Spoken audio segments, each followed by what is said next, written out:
Here is the demo. We can integrate third-party API into our existing system using the Python, which also handle the error handling and working with as a RESTful services.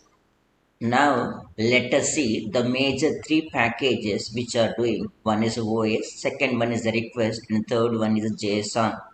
The request and JSON is the most important one in order to handle the third party or any APIs. The first one API URL I have given. I am not only using the end, I am also creating the endpoints.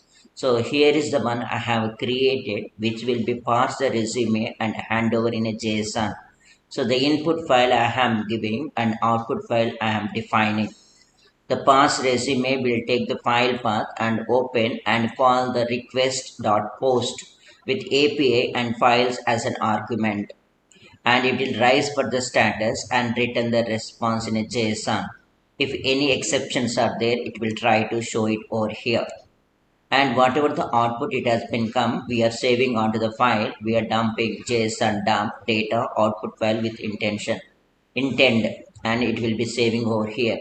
This is the main file. If the file exists, the resume file exists or not, it will throw. If exists, it will call the parse resume. You can see it on the screen, and we are recalling the one.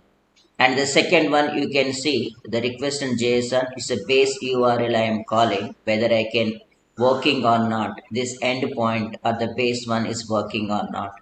So I am giving the demo with the request.get.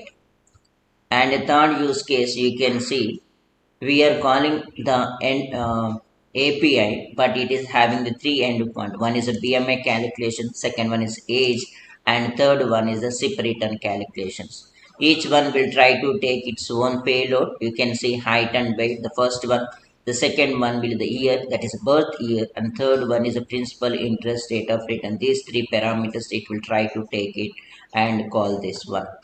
And I will also handle the authentication, even though these are the public endpoints. Maybe I can also handle the authentications where security or a password will be added onto you. And this is where I try to handle. I will also include the comments. I will also make it as an work with as any system which is already having the code and running without disturbing them. Thank you very much.